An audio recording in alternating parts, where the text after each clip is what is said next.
This weekend, a live-action animation hybrid film of the cartoon series Chip 'n Dale Rescue Rangers premiered on Disney+. The whole film is chock full of references and satire on remakes, and Disney in recent years has become quite notorious for remaking their cartoon films as live-action. So today I'm going to rank all 19 live-action Disney remakes from the worst to the best. I'm only counting movies that were in theaters or premiered on Disney+. I'm well aware there are other live-action versions that were made for TV, but for this list, I'm only including theatrically or Disney Plus released films. So with that in mind, let's get started. Coming in at last place at number 19 is Maleficent, Mistress of Evil. The first Maleficent had the problem of taking one of the great Disney villains and trying to make her sympathetic, but the problem with this film is it very much feels like damage control for the first film, still making her kind of evil, but not really. The film's plot is convoluted, with kingdoms being at war with each other for reasons that aren't that clear, and it seems like with how dark this film can get, they wanted to make it PG-13, but decided to give it a PG rating instead, so a lot of the darker stuff is mostly implied. Michelle Pfeiffer is really the only positive element to this movie. The rest of it is hard to follow and not that interesting. Number 18, Alice in Wonderland. Tim Burton telling his version of Alice in Wonderland, in theory, should be a perfect combination, but instead of a quirky, surreal story, we instead get a cliché, chosen one prophecy story, with an adult version of Alice who's woodenly acted and blandly written. Instead of surreal imagery and fun wordplay, we instead get very big battles. Instead of Alice in Wonderland, it feels more like a cheaper version of Lord of the Rings. Number 17, The Lion King.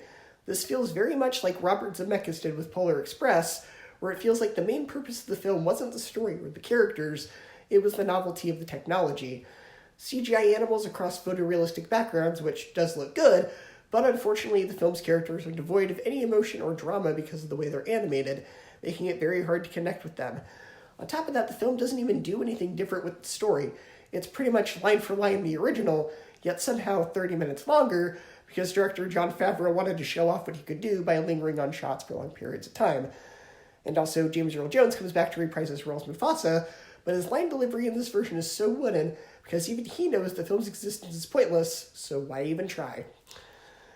Number 16, Maleficent.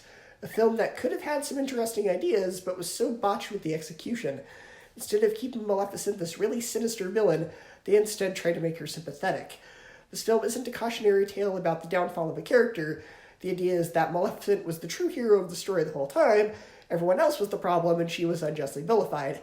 This movie is just stupid and awful.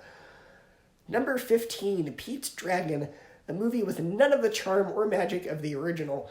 The main actor who plays Pete doesn't feel genuine, he feels too cutesy, like he's being directed. The songs from the original are completely cut out, and so much of what made the original work was the songs. But instead we get a dumb story about protecting the environment that feels very out of place. None of the characters in this movie are interesting or fun to watch, and the film just moves at such a slow pace it's hard to get into. Number 14, Dumbo. A movie that really does not know what it wants to be. It feels like there's two conflicting ideas. The ideas director Tim Burton wanted, and the safe ideas that Disney wanted, and it feels like they tried to find a compromise, and it just doesn't work. While Dumbo does look very cute, the film doesn't even really focus on Dumbo. We instead get human characters who just aren't interesting. This is a movie that I'm just never really able to get into when I try to watch it. Number 13, Lady and the Tramp. A film that does a good enough job of retelling the story, but overall still feels very safe. The CGI on the dogs is very hit or miss. The film makes sure to include all the iconic moments and songs from the original, and some of the songs are updated in kind of fun ways. They did make some bizarre choices with some of the characters that, while they were different, didn't necessarily hurt the film, but again, overall, at the end of the day, this film just feels very safe. It doesn't do anything that different for good or bad, it's enjoyable enough. Number 12, 101 Dalmatians. Bizarrely enough, not having the dogs talk actually kind of helps the film. The movie was written and produced by John Hughes, who did Home Alone, and that's kind of what it feels like, Home Alone, but with puppies. With its slapstick humor and two idiot villains being outsmarted, the stand-up performance is Glenn Close's Cruella. She's incredibly fun to watch, but again, this is another one of those remakes that just feels very safe. Number 11, Alice Through the Looking Glass. Mia Wasikowska, I really hope I'm pronouncing that right, still can't act, but at least the story of this one is slightly better. This film takes the abstract concept of time and everything that goes with it and plays with it in fun ways. It feels more like an Alice in Wonderland type story this time, and Sacha Baron Cohen is pretty fun in this movie. I definitely enjoy this movie quite a bit more than the original, and overall I find it pretty fun. Number 10, 102 Dalmatians, a movie with a much stronger plot than its predecessor. The first one was basically just the animated film that it was based on, but this one goes with a slightly more original story with lots of fun ideas. The idea of Cruella being reformed after years of therapy is kind of a fun idea. The new character of Lapelt, who's an animal skinner, being one of her henchmen, another fun idea. And he actually does have quite a few lines that are pretty funny. A parrot who's raised in a dog shelter, so he thinks he's also a dog, another really fun, clever idea. Overall, I just find this movie a lot more entertaining than the original. Number 9, Cinderella, a very nice-looking and charming remake. Cinderella as a character still isn't any better written than she was in the original, but to make up for it, we have Cate Blanchett as the stepmother giving an absolutely fantastic performance, effectively making you really hate the character. Director Kenneth Branagh did a great job with sweeping you away to the time period of the story and really immersing you in it. And unlike the original, where most of the focus was on the mice, the prince and Cinderella do get a bit more character development, or at least as much as a fairy tale will allow. They're still not interesting characters that much, but at least the film focused on them instead of the mice. Number 8, Beauty and the Beast. Again, this movie looks very nice, mostly. There are still a few characters that look pretty awful in live-action form, but the film acknowledges plot holes in the animated version, such as the prince getting cursed to be a beast as a child, simply for obeying stranger danger rules, and the songs are well choreographed and fun to watch, and I enjoyed most of the new songs that were written for the film. I don't think Emma Watson was the right choice for Belle. I think they got her because the age group of people who were kids when the original came out and the age group of people who were kids when Harry Potter was popular kind of overlap.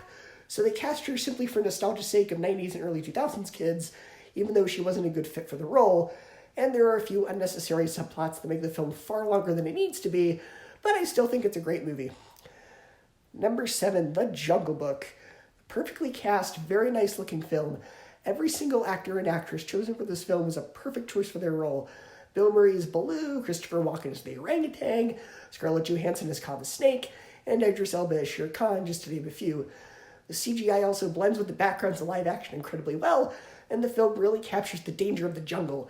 There's some really intense scenes in this movie that keep it exciting and engaging. It is a bit heavy-handed with the messages about humans and nature, but still a very well done film. Number 6, Mulan, a movie that I think gets a lot of unjustified hate. I think the film works better if you look at it as a different version of an ancient Chinese legend rather than a remake of an animated film. They got rid of Mushu. Well, the animated version of the story isn't the original either, and Mushu wasn't in the original story as far as I know. The character's a Mary Sue. Not really. I look at her more like Luke Skywalker, where, yeah, she just has these abilities, which is still a cop-out, but it also kind of applies to characters like Luke as well. There's no songs. Yeah, but the action sequences in this movie are fun to watch and really capture the peril of war. That being said, the film does still have a few issues for me. The main actress is wooden. They gave Mulan a sister that you completely forget about because she's so inconsequential to the plot, and the villain being this super powerful witch who's enslaved to the leader of the enemy army doesn't make a lot of sense, and they don't really explain why this witch is enslaved to him. But I really enjoyed this film and thought the new way the story was told was fresh and had some interesting ideas. Number 5, Christopher Robin. This movie's plot is basically Hook, but with Winnie the Pooh instead of Peter Pan, but it's still incredibly heartwarming, incredibly sweet, and charming. This is very much a movie aimed more towards adults who grew up with Winnie the Pooh, as it explores themes of rediscovering your childhood, being a good husband and father, and learning that you can still have fun even as an adult. It captures the spirit of the characters perfectly and just warms your heart. Number 4, The Sorcerer's Apprentice, a movie that I debated even putting on this list because it's barely a remake, but that's a good thing. The story is original enough, it's interesting, has fun characters, and even Nicolas Cage and Jay Baruchel, who normally aren't that great and stuff, still manage to be entertaining. It's fun, it's exciting, and it has a great story. Number 3, Cruella. Out of all the Disney remakes on this list, this feels the least like Disney because of how dark it can get, and that's a good thing. It did something different and unexpected, and unlike Maleficent, where they take the villain and try to make her sympathetic, they keep Cruella a villain. The film serves more as a cautionary tale about revenge rather than trying to justify the main character's actions. The film explores themes of mental illness, revenge, and nature versus nurture. Having the film set in the 1970s makes it really slick and interesting to look at. It's a heist movie, which is something different. It has fantastic costumes, and the villain played by Emma Thompson is despicable. And though it could be argued Cruella is also the villain of the story, she is merely the lesser of the two evils, which kind of makes it fun to watch them upstage each other. And the way they wrote Cruella is sort of like Michelle Pfeiffer's Catwoman from Batman Returns, but set in sort of this Ocean's 11 type movie. What does hold it back a bit is it has the problem that Suicide Squad has, where it seemed like they chose a bunch of songs that were popular in the 70s and wrote the scenes around them instead of letting score or silence be what makes the scene effective. Number 2, Aladdin. Guy Ritchie's style works incredibly well for this film. In his films like Sherlock Holmes and The Man from U.N.C.L.E., there are these very slick chase scenes, and that shows here. They took Jasmine, who in the original is merely a plot device, and made her an interesting character with more depth. Will Smith, recent events regarding his personal life aside, I still find entertaining as the genie, as he puts his own brand of humor in the character and keeps up with the whole cast very well. What does hold it back a smidge is the casting of Jafar. He didn't feel sinister or intimidating enough, but I still have a lot of fun with this movie, and in some ways, I think it surpasses the original. And coming in at first place is Chip 'n Dale Rescue Rangers. A super hilarious, sharp, smart film akin to spoof films like Spaceballs, though a fair bit cleaner than films like that. John Mulaney and Andy Samberg are hilarious in this film and make a great comedic duo. The film explores and satirizes different styles of animation, which feels like a love letter to the art. The humor is incredibly smart as Disney the studio, Disney's characters, the actors who play the characters, and Hollywood's tendency to unnecessarily reboot and cash in on nostalgia are all sharply yet lovingly parodied and satirized. I was highly entertained by the film, and part of me wishes it had gone to theaters because I would have loved to see audience reaction to this.